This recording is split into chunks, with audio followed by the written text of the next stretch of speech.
ভারতীয় ভাষা সাহিত্য ও কলা সংস্কৃতি পরিষদের 22তম মাসিক সাহিত্য বাসর আজ 25শে মে 2024 শনিবার নদিয়া জেলার চাপড়া থানার অন্তর্গত হাতিশালা গ্রামের কালী মন্দিরে ভারতীয় ভাষা সাহিত্য ও কলা সংস্কৃতি পরিষদের 22তম মাসিক সাহিত্য বাসর অনুষ্ঠিত হয়ে গেল।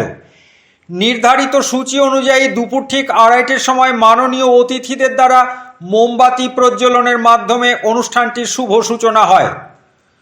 অনুষ্ঠানটির সভাপতিত্ব করেন হাতিশালার ভূমিপুত্র ডাক্তার সন্তোষ কুমার বিশ্বাস এবং প্রধান অতিথির আসন অলঙ্কৃত করেন হাতিশালারই বিশিষ্ট ব্যক্তিত্ব শিবনাথ ঘোষ।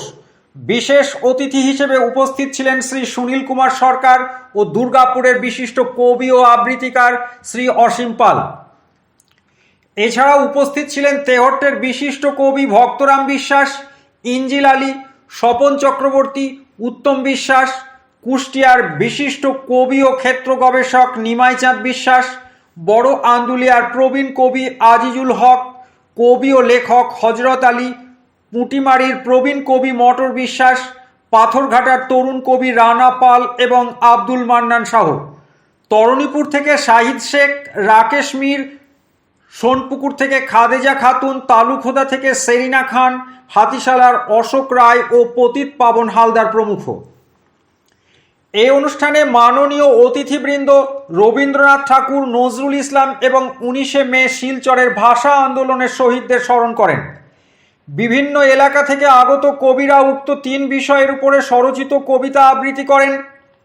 রানাঘাটের বিশিষ্ট সঙ্গীত শিল্পী পর্ণা চক্রবর্তী পরিবেশিত সুমধুর নজরুল সঙ্গীত এবং বিশিষ্ট জারি শিল্পী আজিমউদ্দিন শেখের স্বরচিত স্বকণ্ঠ নিঃসৃত শিলচর ভাষা আন্দোলনের উপরে জারি গান সকলকে মুগ্ধ করেছিল। এছাড়াও দিশাধর, লগ্নজিতা দে প্রমুখ হাতিশালা গ্রামের শিশু শিল্পীদের আবৃত্তি পরিবেশন এবং রামজীবনপুরের প্রতিভাবান শিশু কবি সমীরণ বারুইয়ের স্বরচিত কবিতা পাঠ সকলকে চমকিত করেছিল। এই অনুষ্ঠানে বীরনগরের বিশিষ্ট কবি ও সম্পাদক মেঘছায়া সরকার, তাহিরপুরের বিশিষ্ট কবি পঙ্কজ কুমার বিশ্বাস, কৃষ্ণনগরের বিশিষ্ট কবি শ্রী স্বপন মৈত্র, মীনা সাহা প্রমুখ গুণীজনদের ব্যাচ পরিয়ে মেমেন্টো প্রদান করে সংবর্ধনা জ্ঞাপন করা হয়। এই অনুষ্ঠানটির আয়োজক ভারতীয় ভাষা সাহিত্য ও কলা সংস্কৃতি পরিষদের সভাপতি ও সময়ের সাথে এবং তাহাদের কথা পত্রিকার সম্পাদক সঞ্জয় কুমার ঘোষ, সহসভাপতি ও রোপণ পত্রিকার সম্পাদক কবি ফজলুর রহমান মণ্ডল, প্রধান উপদেষ্টা বিশিষ্ট শিক্ষাবিদ শ্রী দিলীপ কুমার মণ্ডল, সম্পাদক এবং নবকাণ্ডারী পত্রিকার সভাপতি তাপস চক্রবর্তী, নবকাণ্ডারী পত্রিকার সম্পাদক কবি ও সাংবাদিক অপূর্ব বিশ্বাস, ভারতীয় ভাষা সাহিত্য ও কলা সংস্কৃতি পরিষদের সহ সম্পাদক কবি ও সাংবাদিক মেঘনাথ বাহাদুর থাপা প্রমুখের ভূমিকা ছিল বিশেষভাবে লক্ষণীয়। অনুষ্ঠান চলাকালীন হঠাৎ বৃষ্টির কারণে সামান্য অসুবিধা সৃষ্টি হলেও সমগ্র অনুষ্ঠানটি সভাপতির ঘোষণার মাধ্যমে প্রবল উৎসাহের সঙ্গে নির্ধারিত সূচি অনুযায়ী ঠিক বিকেল 5টায় শান্তিপূর্ণভাবে পরিসমাপ্তি ঘটে।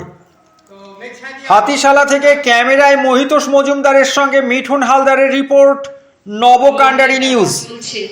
এই পরিষদের যারা উদ্যোক্তা আছেন বা কবিরা আছেন সবাই এই নিয়ে সাম্প্রদায়িক সম্প্রীতির মিলন বন্ধন যেন আমাদের থাকে, তাই কাজী নজরুল ইসলামের লেখা আমি 2 লাইন একটি কবিতা পড়ছি। আমার নিজস্ব কবিতা নয়। মোরা এক বৃন্তে 2টি কুসুম, হিন্দু মুসলমান, মুসলিম তার নয়নমণি, হিন্দু তাহার প্রাণ। এই অটুট বন্ধন এবার আমাদের ভ্রাতৃত্ব বন্ধন যেন সবাই বজায় থাকুক, এই বলে আমি শেষ করছি।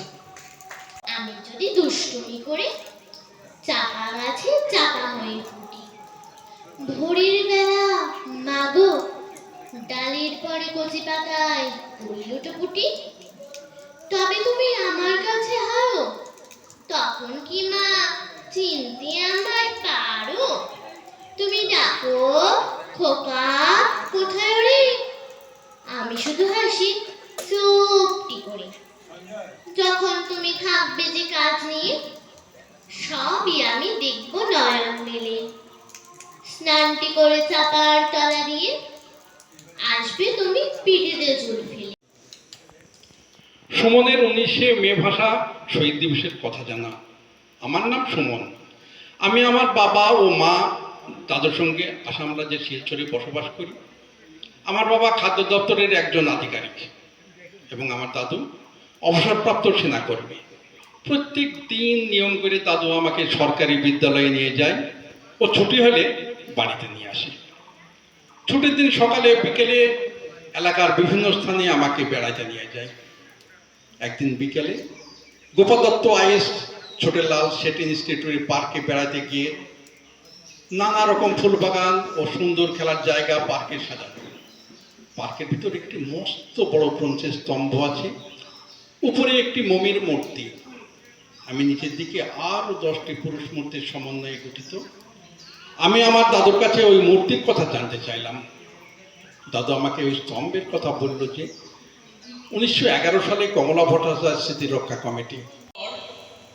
কেমনে বসিল প্রাণের পর, কেমনে বসিল গুহার আধার প্রভাত পাখির গান।